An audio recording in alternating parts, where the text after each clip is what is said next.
ሰላም እንዴት ናችሁ? እግዚአብሔር ይመስገን። እኔ ወንድማችሁ መጋቢ ማሞ ዋጀና ነኝ።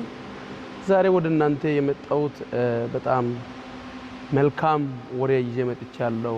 ያም ኢየሱስ ነው።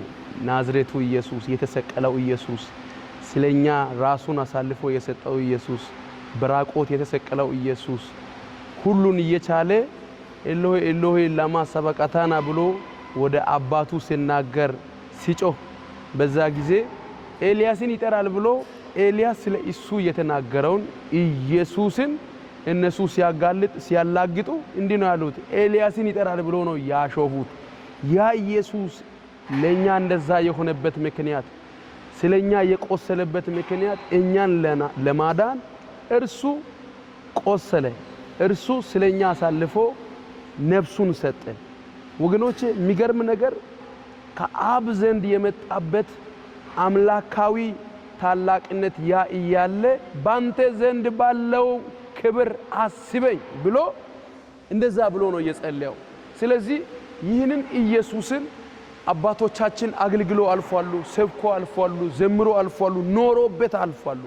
እኛ ደግሞ በዘመናችን በቀሪው ዘመን ላይ ጌታን እያገለገለን ያለን ደግሞ ወደ ጌታ ኢየሱስ ክርስቶስ ፍቅር ውስጥ የገባን ሰዎች ስለ ኢየሱስ ክርስቶስ ለመናገር እሱ እርግማን ለመሆን ስለኛ የተረገመ ለመሆን ራሱን ከፈቀደ እኛ ደግሞ ስለሱ ራሳችን አሳልፈን ለመስጠት መሆን የሚገባ ነገር ለሌሎች ኢየሱስ ክርስቶስ የማዳንን ጉልበት ለመናገር ሳናፍር መናገር አለብን።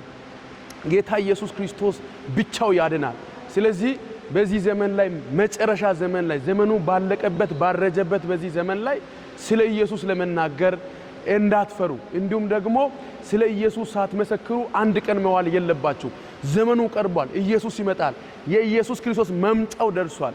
የመጨረሻ ዘመን መሆኑ ምልክቱ ያውላችሁ ፖለቲካ ይናገራል፣ አየር ይናገራል፣ የአየር ጸባይ ይናገራል፣ ንግድ ይናገራል፣ ገበያ ይናገራል።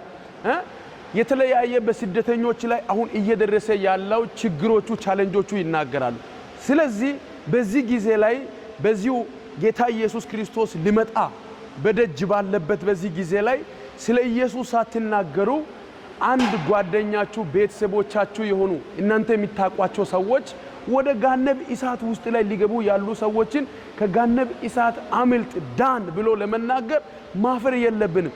እንደዚህ ብሎ እኮ እንኳንስ ያ ሰው ጓደኝነት ቢተው ምን ችግር አለ? ምን ችግር አለ?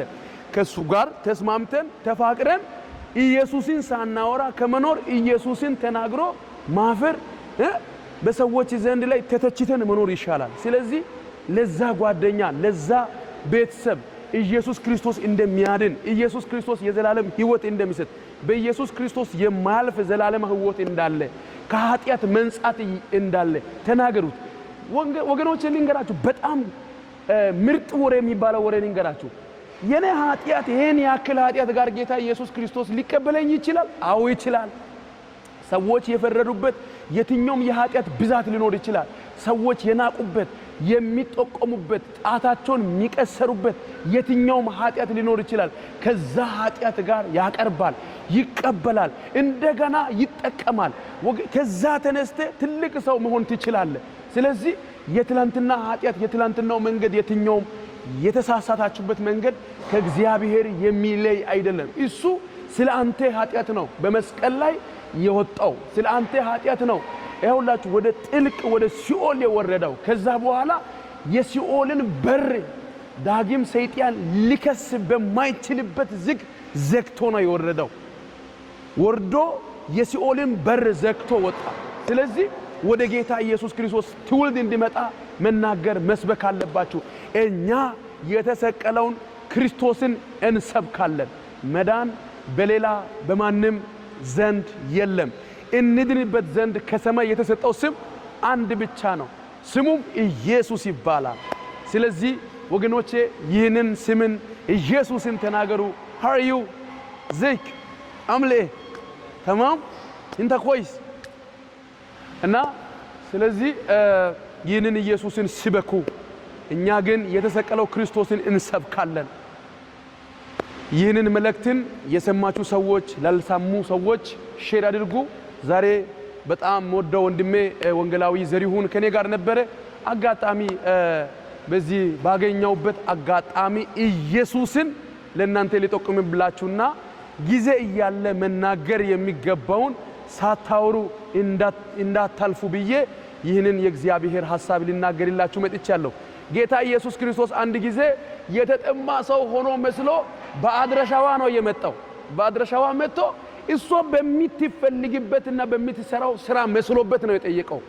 የሚሰራው ሰዓት በሰዓቱ ላይ ጠራራ ፀሐይ ላይ ውሃ ለመቅዳት ነው የሄደችው። ከዛ በኋላ ቦታው መስሎ ምንድነው የጠየቀው? ውሃ አጭኛለ። የተጠማ መስሎ እሱ የተጠማው ምንድነው? እርሷን ወደ መንግስቱ ለመጨመር ነው የተጠማው። እርሱ የተጠማው ምንድነው? እርሷን ኃጢያት ያጎበጠ በጠራራ ፀሐይ ላይ በአይሁድ ወግ ላይ ሰው ውሃ ለመቅዳት አይሄድም፣ በጠዋት ይሄዳል። እሷ ደግሞ ኃጢያቷ በሰው ፊት ላይ እንዳይገለጥ የከለከለ ኃጢያት ስላለባት በሰዎች ዘንድ ለመገለጽ ስለማትፈልግ በጠራራ ፀሐይ ላይ ስትሄድ በጠራራ ፀሐይ ላይ እሷ በተሸሸችበት ሰዓት ላይ ነው ኢየሱስ የመጣው። ከዛ በኋላ ካለችበት ሁኔታ አጥቦ አስተካክሎ መናገር ያለበት እውነትን የህይወት ምንጭ ውሃ የሆነው ከውስጧ ሊፈልቅ ያለው ቅዝበታዊ የሆነ የህይወት ምንጭ የሚፈልቀውን ኢየሱስን ራሱን ለሷ ሰጥላት። ከዛ በኋላ ጌታ ኢየሱስ ክርስቶስን የግል አዳኝ አድርጋ ከተቀበለች በኋላ በቅዝበታዊ ለውጥ 5 ባሎች ያሉትን ሁሉን ትታ ኢየሱስን ተቀበለች። ከዛ በኋላ እንደተቀበለች በሰማሪያ ላይ በታወቀችበት ቦታ ላይ የኢየሱስ ማዳንን ኃይልን ሊሰብክ ሰባኪ ሆና ተገለጠች። በዛ ዕለት ላይ የመጡ ሰዎች ሁሉ ስለ ኢየሱስ ክርስቶስ ሰምቶ ለማየት ነው የመጡት። እንዳዩት ደግሞ እንደመጡት ኢየሱስን አዩ፣ አመኑ።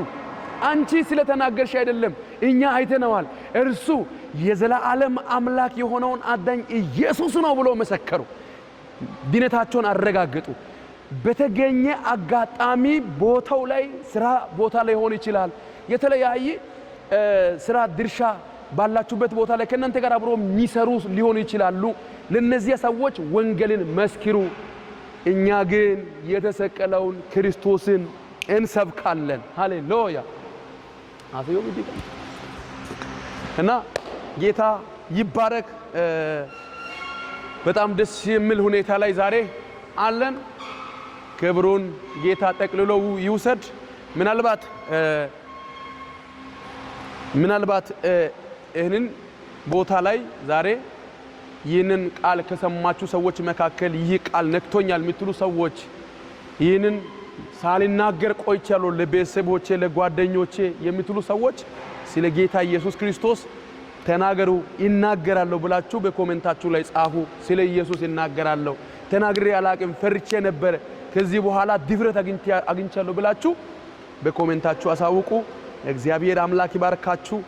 ኢየሱስ ክርስቶስ ይመጣል። ሻሎም